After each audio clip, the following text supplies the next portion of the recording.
સ્તવન કરું, સ્તવન કરું, સ્તવન કરું ઈસુ તારું.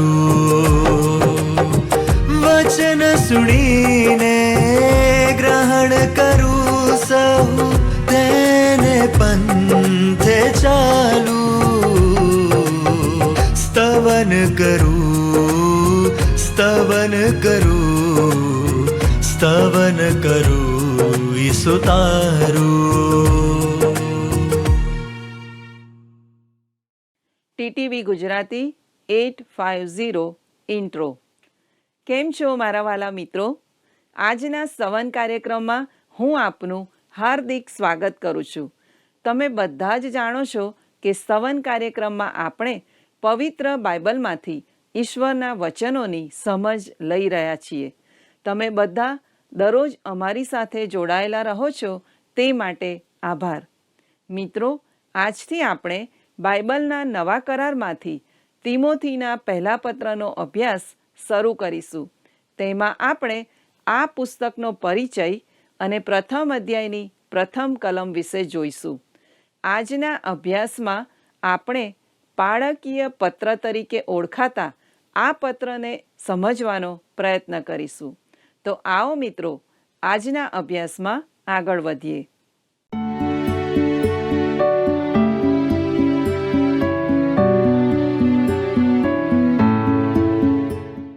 વહાલા દર્શક મિત્રો, આજના સ્તવન કાર્યક્રમમાં આપનું સ્વાગત છે. આજથી આપણે નવા પુસ્તકનો અભ્યાસ શરૂ કરી રહ્યા છીએ. તે છે તિમોથીને સંત પાઉલનો પહેલો પત્ર. આજે આપણે તેનો પરિચય મેળવીશું. મિત્રો, તિમોથીને પહેલો પત્ર આપણને અલગ પ્રકારના પત્રો સાથે પરિચય કરાવે છે જે સંત પાઉલ દ્વારા લખવામાં આવ્યા હતા. આવા 3 પત્રો છે: પહેલો તિમોથી, બીજો તિમોથી અને તીતસ. તેને પાળકીય પત્રો કહેવામાં આવે છે કારણ કે આ પત્રો સ્થાનિક મંડળી વિશે જણાવે છે. વહાલા દર્શક મિત્રો, આ પાળકીય પત્રો બીજા પત્રોથી અલગ છે. ઉદાહરણ તરીકે એફેસીઓને પત્રમાં સંત પાઉલ જણાવે છે કે મંડળી વિશ્વાસી લોકોનું શરીર છે જે ખ્રિસ્તમાં છે. તે મંડળીની પ્રતિષ્ઠા અને અદ્ભુત સ્થાન વિશે વાત કરે છે. તે મંડળી અદ્રશ્ય છે જે તમામ વિશ્વાસીઓથી બનેલી છે અને તે ખ્રિસ્તનું શરીર છે. વહાલા દર્શક મિત્રો, માત્ર એક મકાન બાંધીને તેના પર એક બુરજ લગાવવો અને તેમાં ઘંટ મૂકવો, તેમાં એક બોધાસન બનાવવું અને ગીતો ગાવા, તેનો અર્થ એ નથી કે તે નવા કરારના સમયની મંડળી છે. તેમાં કેટલીક વિશેષતાઓ હોવી જોઈએ. એક, સ્થાનિક મંડળીએ પ્રભુ ઈસુ ખ્રિસ્તની મંડળી તરીકે પોતાને પ્રગટ કરવાની જરૂર છે. પ્રિય દર્શક મિત્રો, આ 3 પાળકીય પત્રો સંત પાઉલ સાથે કામ કરનાર 2 યુવાન ઉપદેશકોને લખવામાં આવ્યા હતા, તિમોથી અને તીતસ. તેઓ સંત પાઉલના સેવા કાર્ય દ્વારા ખ્રિસ્ત પાસે આવ્યા હતા. તેણે આ યુવાનોને સહાયક તરીકે પોતાની સાથે રાખ્યા હતા અને તેમને સ્થાનિક મંડળી વિશે સૂચનો આપ્યા હતા. વહાલા દર્શક મિત્રો, આ 3 પત્રોમાં સંત પાઉલ 2 બાબતો વિશે ચર્ચા કરે છે: મંડળીનો વિશ્વાસ અને મંડળીનું વર્તન. મંડળીની અંદર ઈશ્વરની આરાધના યોગ્ય રીતે થવી જોઈએ. મંડળીની બહાર સારા કાર્યો દેખાવા જોઈએ. આરાધના અંદર છે અને કાર્યો બહાર છે. આ રીતે મંડળીએ પોતાને પ્રગટ કરવી જોઈએ. વહાલા દર્શક મિત્રો, સંત પાઉલ આ 3 પત્રમાં આ 2 વિષયો પર ચર્ચા કરે છે. ઉદાહરણ તરીકે પહેલા તિમોથીના પત્રના પ્રથમ અધ્યાય વિશ્વાસ વિશે અને મંડળીના સિદ્ધાંત અથવા શિક્ષણ વિશે છે. બીજો અધ્યાય મંડળીની વ્યવસ્થા વિશે છે. ત્રીજો અધ્યાય મંડળીના અધિકારીઓ વિશે છે. ચોથા અધ્યાય આવનારી ધાર્મિક ભ્રષ્ટતા વિશે છે. પાંચમો અધ્યાય અને છઠ્ઠો અધ્યાય અધિકારીઓની જવાબદારીઓ વિશે છે. વહાલા દર્શક મિત્રો, બીજા તિમોથીમાં પ્રથમ અધ્યાયમાં સંત પાઉલ મંડળીના કષ્ટો અને બીજા અધ્યાયમાં મંડળીની પ્રવૃત્તિઓ વિશે જણાવે છે. પછી ત્રીજા અને ચોથા અધ્યાયમાં મંડળીમાં આવનારી ધાર્મિક ભ્રષ્ટતા અને મંડળીની નિષ્ઠા વિશે જણાવે છે. ભલા મિત્રો, તીતસના પત્રમાં સમાન બાબતો છે. પ્રથમ અધ્યાયમાં મંડળીની વ્યવસ્થા વિશે જણાવે છે. બીજા અધ્યાયમાં મંડળીના સિદ્ધાંત કે શિક્ષણ વિશે જણાવે છે. અને ત્રીજા અધ્યાયમાં મંડળીના સારા કાર્યો વિશે જણાવે છે. આમ મંડળીની અંદર સિદ્ધાંત છે અને બહાર વર્તણૂક છે. અંદર આરાધના છે અને બહાર સારા કાર્યો છે. આજે મંડળી પોતાને સ્થાનિક સભા તરીકે જાહેર કરે છે. તે પહેલાં એક મકાન બનાવે છે. પણ સંત પાઉલના સમયમાં તેમની પાસે મકાન નહોતું. તેમને મંડળીના મકાનોની જરૂર ન હતી, કારણ કે તેઓ સામાન્ય રીતે ઘરોમાં અને કદાચ જાહેર મકાનોમાં મળતા હતા. વહાલા મિત્રો, આપણે જાણીએ છીએ કે એફેસસમાં સંત પાઉલે સંભવિત રીતે ભાડે રાખેલ તુરેનસની શાળાના વર્ગખંડનો ઉપયોગ કર્યો હતો. અને સંત પાઉલે દિવસના વિરામના સમય દરમિયાન તે ઓડિટોરિયમનો ઉપયોગ કર્યો હતો. લોકો સર્વ સ્થળેથી તેનો ઉપદેશ સાંભળવા આવતા હતા. તેને સ્થાનિક સભા તરીકે ઓળખી શકાય અને તે પછી એફેસસમાં એક સ્થાનિક મંડળી બની ગઈ. પ્રિય મિત્રો, સ્થાનિક મંડળી તરીકે ઓળખાવવા માટે મંડળીમાં કેટલીક વિશેષતાઓ હોવી જોઈએ. તેનો એક સિદ્ધાંત હોવો જોઈએ અને તેનું શિક્ષણ ચોક્કસ હોવું જોઈએ. સંત પાઉલના આ પત્રોનો સાર 2 વચનોમાં સમાયેલો છે.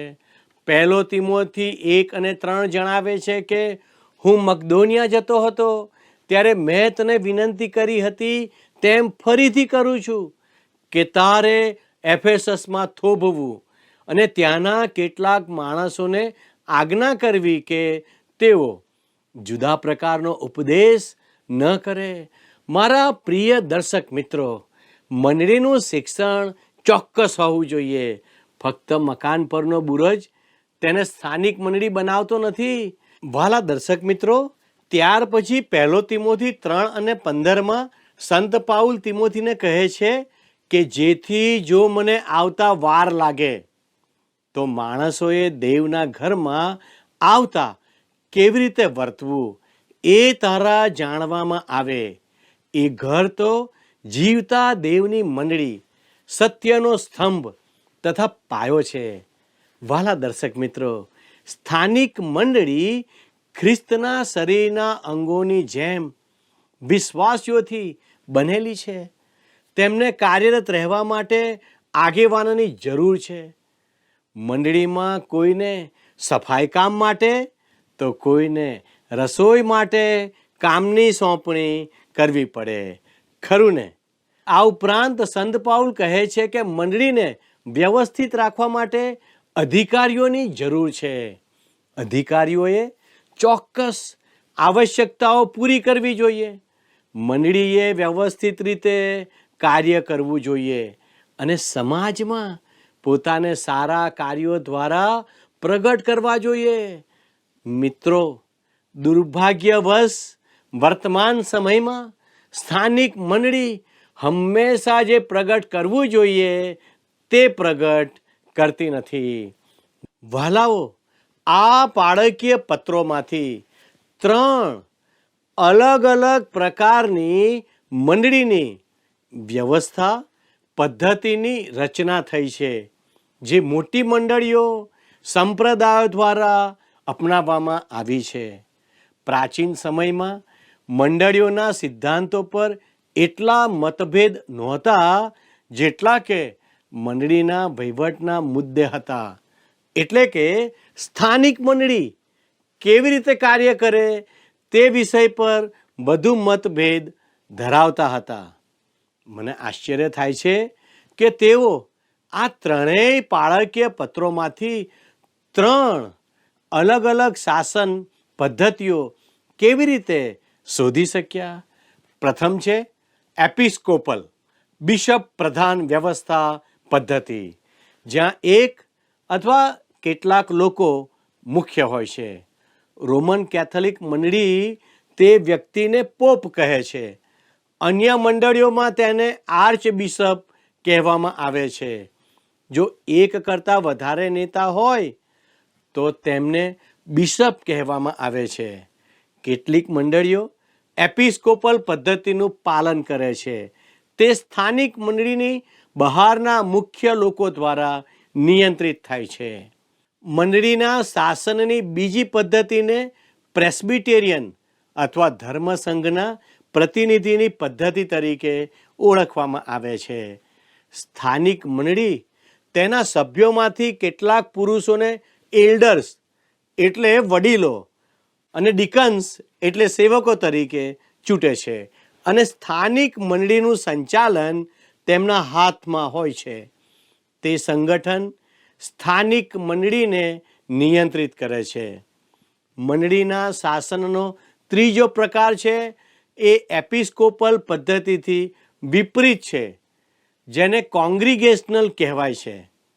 તમે આ રીતના શાસનને ખાસ કરીને કોંગ્રીગેશનલ અને બેપ્ટિસ્ટ મંડળીમાં જોઈ શકો છો.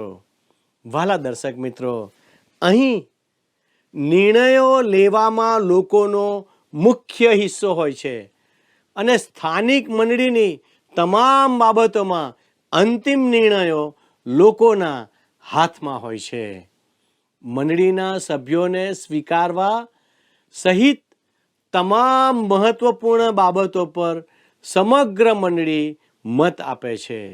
વહાલા દર્શક મિત્રો, કદાચ તમે વિચારી રહ્યા હશો કે પાળકીય પત્રોમાંના સમાન શબ્દોમાંથી તેઓ મંડળીના વહીવટના 3 પ્રકારો કેવી રીતે મેળવી શક્યા. ખરેખર કેટલાક શબ્દોની અલગ અલગ વ્યાખ્યા કરવામાં આવી હતી. જ્યારે આપણે પાળકીય પત્રોનો અભ્યાસ કરીશું ત્યારે હું આ વિવિધ અર્થઘટનો તરફ ધ્યાન દોરવાનો પ્રયત્ન કરીશ. હવે ખૂબ જ રસપ્રદ વાત એ છે કે પ્રારંભિક દિવસોમાં મંડળીના સંચાલનના 3 પ્રકારો કાર્યરત હતા અને સારી રીતે કાર્ય કરતા હતા. પરંતુ હાલના વર્ષોમાં આ 3 પ્રકારની પદ્ધતિમાં મુશ્કેલીઓ આવી છે. તે પહેલાંની જેમ સારી રીતે કાર્ય કરતી નથી. આ 3 પ્રકારની વ્યવસ્થા સાથે જોડાયેલા લોકો વચ્ચે આજે આંતરિક વિગ્રહ, અવ્યવસ્થા અને મતભેદો છે. તેનું કારણ શું છે? પ્રિય દર્શક મિત્રો, આ એક રસપ્રદ પ્રશ્ન છે, કારણ કે આપણા દેશમાં લોકશાહી સ્વરૂપ છે. તે મંડળી વ્યવસ્થા પર આધારિત હતું. જુઓ, શરૂઆતમાં વસાહતીઓને રાજા જોઈતો નહોતો. તેઓ રાજાથી ત્રસ્ત થઈ ગયા હતા. તેઓ સ્વૈચ્છિક શાસન પદ્ધતિ પણ ઈચ્છતા નહોતા અને લોકોને સીધું નિયંત્રણ આપવા પણ તેઓ ઈચ્છતા ન હતા. દર્શક મિત્રો, વસાહતીઓના સમયમાં સ્ત્રીઓ મતદાન કરતી નહોતી. જમીનની માલિકી ન ધરાવનાર પુરુષો પણ મતદાન કરી શકતા નહોતા. માત્ર જમીનદારો અને ચોક્કસ વર્ગના લોકો જ મતદાન કરી શકતા હતા. આ વસાહતીઓ રાજાની સત્તા નીચે રહેવા માગતા નહોતા, કારણ કે તેઓ માનવ સ્વભાવ પર વિશ્વાસ કરી શકતા નહોતા.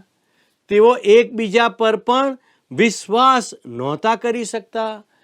આપણે એ લોકોને અદ્ભુત, રાજકીય, દેશભક્ત સંતો તરીકે ઓળખીએ છીએ, પણ તેઓ પણ માત્ર માનવીઓ જ હતા અને તેઓમાં ખામીઓ હતી. તેઓ જાણતા હતા કે બીજા પર વિશ્વાસ કરી શકાય નહીં, એટલે જ તેઓએ એક વ્યક્તિના હાથમાં સત્તા સોંપવાની ના પાડી. તેઓ લોકોના હાથમાં પણ સત્તા સોંપવાથી ડરતા હતા, કારણ કે તેમને લોકો પર પણ વિશ્વાસ નહોતો. ભલા મિત્રો, આપણી મંડળીની વ્યવસ્થાઓ શા માટે યોગ્ય રીતે કામ કરી રહી નથી? વાલાઓ, મારું માનવું છે કે સંત પાઉલ આ પત્રમાં વ્યવસ્થાઓની વાત કરી રહ્યો છે. જો કે તે મહત્વનું છે, પરંતુ તેના કરતાં વધુ મહત્વનું તો હોદ્દા પર બેઠેલા માણસોની ગુણવત્તા અને ચરિત્ર છે. સંત પાઉલના આ પત્રોમાં અધિકારીઓ માટે કેટલીક આવશ્યકતાઓ દર્શાવેલી છે, જેમ કે સ્વસ્થ મનના, એક જ પત્નીવાળા હોવા જોઈએ, વગેરે વગેરે. આ આવશ્યકતાઓ મહત્વપૂર્ણ છે અને સ્થાનિક મંડળીમાં ચર્ચાનો વિષય બની રહે છે. પરંતુ એક વધુ મહત્વની બાબત છે, તે છે અધિકારીઓ માટેની સૌથી મૂળભૂત આવશ્યકતા. દર્શક મિત્રો, સંત પાઉલ આપણને સમજાવવાનો પ્રયત્ન કરે છે કે જે અધિકારી છે તેમણે આત્મિક હોવું જોઈએ, કારણ કે કોઈ પણ પદ્ધતિ ત્યારે જ કામ કરશે જ્યારે સત્તા અને હોદ્દા પર બેઠેલા માણસો સાચા હશે. જો તેઓ ખોટા હશે તો કોઈ પણ, ભલે તે કોંગ્રીગેશનલ હોય, એપિસ્કોપલ હોય કે પ્રેસ્બિટેરિયન હોય, પણ તે કામ નહીં કરે. વાલા મિત્રો, આજે રાજકારણમાં આ જ સમસ્યા છે અને મંડળીમાં પણ આ જ સમસ્યા છે. જ્યારે આપણે કોઈ વ્યક્તિને ચૂંટીએ છીએ તો તે તેના વ્યવસાયિક જીવનમાં સફળ હોવો જોઈએ અને તેનામાં નેતૃત્વની યોગ્યતા હોવી જોઈએ. મને લાગે છે કે આ સારી આવશ્યકતાઓ છે, પરંતુ એક બાબત વધુ નક્કી કરવી જરૂરી છે કે શું તે આત્મિક માણસ છે? પ્રિય દર્શકો, સંત પાઉલ આત્મિક આગેવાનના બે મુખ્ય ગુણો પર ભાર મૂકે છે. તે વિશ્વાસુ હોવો જોઈએ અને તે પ્રેમાળ હોવો જોઈએ. જો આ બે લાક્ષણિકતાઓ તેના જીવનમાં નથી તો ભલે તેનામાં ગમે તેટલી લાયકાતો અથવા ક્ષમતા હોય, તે મંડળીમાં કદી પણ અસરકારક રીતે કામ કરી શકશે નહીં. વહાલા દર્શક મિત્રો, સંત પાઉલ કહે છે કે જ્યારે તમને મંડળીમાં વડીલ, બિશપ કે ડીકન નિયુક્ત કરવામાં આવે તો તમને હોદ્દો મળે છે. પરંતુ સંત પાઉલ સ્પષ્ટ કરે છે, તમારી પાસે ખરેખર કોઈ સત્તા નથી, તો પછી તેનો શું અર્થ છે? ખ્રિસ્ત જ મંડળીનું શિર છે અને પવિત્ર આત્મા જ માર્ગદર્શન અને દોરવણી આપે છે. અધિકારીનું કાર્ય કદી પોતાની ઈચ્છા લાદવાનું નથી, પરંતુ ઈશ્વરની ઈચ્છા શોધવાનું છે. અને આ કરવા માટે તે વિશ્વાસુ વ્યક્તિ હોવો જોઈએ. તે સાથે તે પ્રેમાળ પણ હોવો જોઈએ.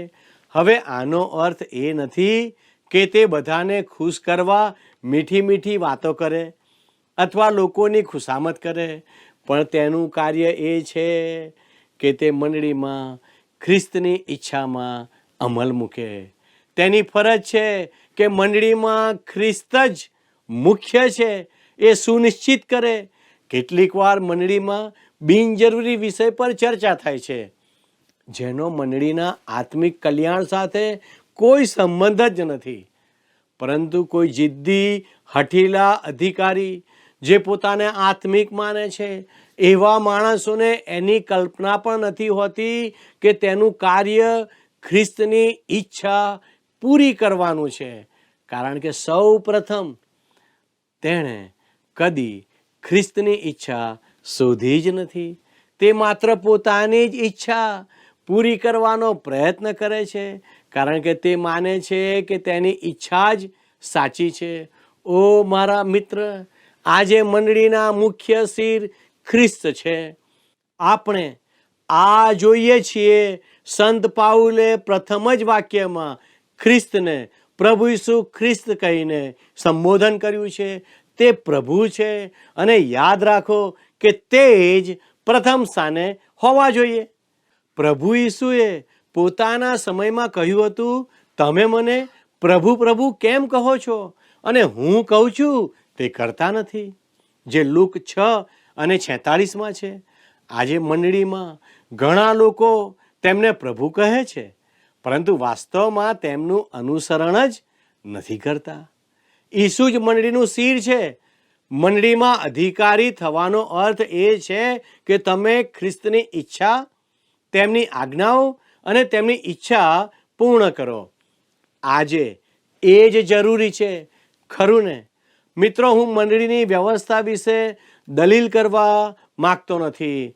જો તમને લાગે કે તમારી પદ્ધતિ શ્રેષ્ઠ છે, સારું, તમે તેને અનુસરો. પરંતુ તે ત્યારે જ કામ કરશે જો તમારી પાસે યોગ્ય લોકો હશે. જો ખોટા લોકો હશે તો કોઈ પણ પદ્ધતિ કામ નહીં કરે. મંડળીનું કાર્ય ખ્રિસ્તને જગત સુધી પહોંચાડવાનું છે, પણ આ જ કારણે આપણે ખ્રિસ્તની સાક્ષી ઓછી જોઈએ છીએ. દર્શક મિત્રો, તિમોથીના પહેલા પત્રમાં આપણે સ્થાનિક મંડળીની મૂળભૂત બાબતો વિશે વાત કરી. તે ભારપૂર્વક જણાવે છે કે મંડળીના આગેવાનોનું ચરિત્ર અને લાયકાત જ નક્કી કરે છે કે મંડળી ખરેખર પ્રભુ ઈસુ ખ્રિસ્તની મંડળી છે કે નહીં. મંડળીના વિશ્વાસીઓ અને આગેવાનો તરીકે આપણે મંડળીને સાક્ષીરૂપ બનાવીએ, એ જ આપણી મહત્વની ફરજ છે. ઈશ્વર આપણને તે માટે તૈયાર કરે, એ જ મારી પ્રાર્થના છે. આવો કાર્યક્રમના અંતમાં આપણે પ્રાર્થના કરીએ. હે અમારા ઈશ્વર પિતા, અમે તમારો આભાર માનીએ છીએ, કારણ કે આજે તમે અમને મંડળી વિશે જુદી જુદી બાબતોને દર્શાવી. અને પવિત્ર દેવ, તમે અમને મદદ કરો કે અમે અમારી પોતાની મંડળીઓને વિશ્વાસુ બની રહીએ. અમારા પાળક સાહેબો, અમારા આગેવાનો અને અમારા ધાર્મિક આગેવાનો સર્વને માટે અમે તમારી કૃપા માગીએ છીએ. પરાક્રમી પ્રભુ, અમારી દરેક મંડળીઓને તમે આશીર્વાદિત કરો અને દેવ, અમને તમારી બીકમાં જીવન જીવવાને માટે મદદ કરો. અમારી આ પ્રાર્થના ઈસુના નામમાં માગીએ છીએ. આમેન. વહાલા દર્શક મિત્રો, જો આજનું પ્રસારણ આપને ગમ્યું છે તો આપ અવશ્ય અમને એક ફોન કરશો. હું આપના ફોનની રાહ જોઈ રહ્યો છું. ઈશ્વર આજનો આશીર્વાદ આપ સર્વને આપે, એ જ પ્રાર્થના સાથે હું આપની વિદાય લઉં છું. આમેન.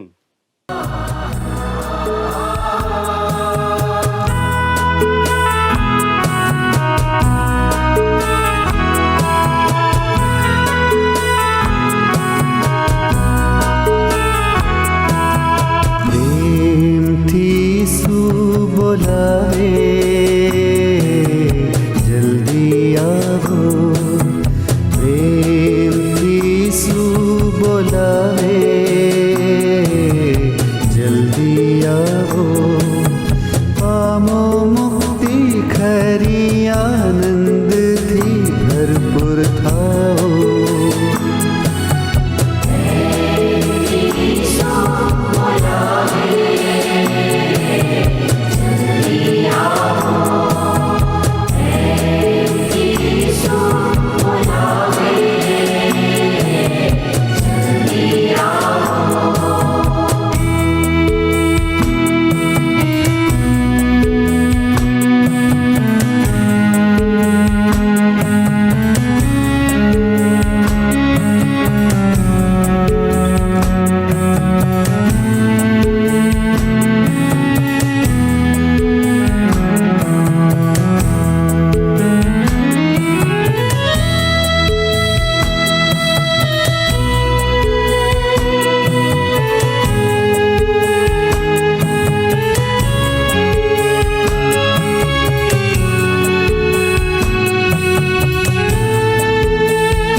साटे पाप रहित प्रभु तारे माटे पाप रूप थयो तारे साटे शापित थयो थंभ पर ते जल्दी आवो जल्दी आवो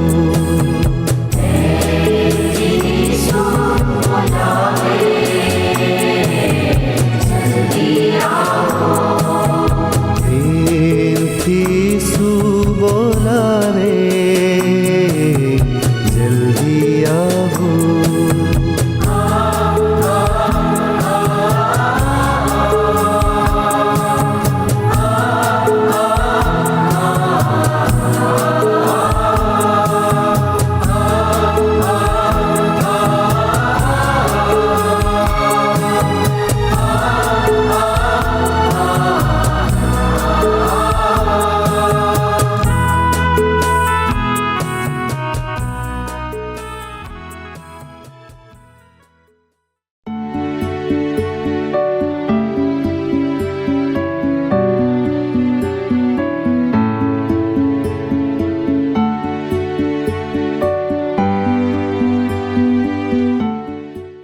પ્રિય મિત્રો, આજના અભ્યાસમાંથી આપણને શીખવા મળ્યું કે વિશ્વાસી લોકોની મંડળી જે ખ્રિસ્તમાં છે તે પ્રતિષ્ઠા અને અદ્ભુત સ્થાન ધરાવે છે.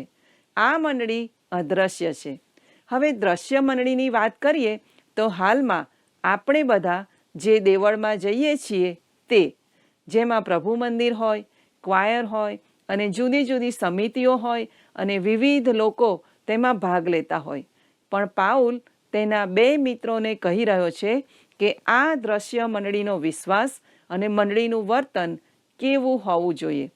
મંડળીની અંદર ઈશ્વરની આરાધના યોગ્ય રીતે થવી જોઈએ અને આંતરિક વિગ્રહ ના હોવા જોઈએ. મંડળીની બહાર સારા કાર્યો દેખાવા જોઈએ. મંડળીમાં એકતા રાખીને ઈશ્વરની સેવા કરવી જોઈએ. વાલા મિત્રો, હવે આજનો અમારો પ્રશ્ન છે, કયા 2 યુવાન ઉપદેશકોને પાળકીય પત્ર લખવામાં આવ્યા? એ. તિમોથી અને તીતસ, બી. સિલાસ અને તીતસ, સી. પીતર અને યોહાન, ડી. યાકૂબ અને તીતસ. મિત્રો, ગત પ્રશ્નનો જવાબ છે એ. 22. વાલા મિત્રો, આજના અભ્યાસમાંથી તમને શું શીખવા મળ્યું તે અમને ચોક્કસ જણાવશો. અમારો સંપર્ક નંબર છે 94 29 37 56 10 9429375610. આભાર. શું તમને આ કાર્યક્રમ ગમ્યો? અત્યારે જ અમને મિસ કોલ કરો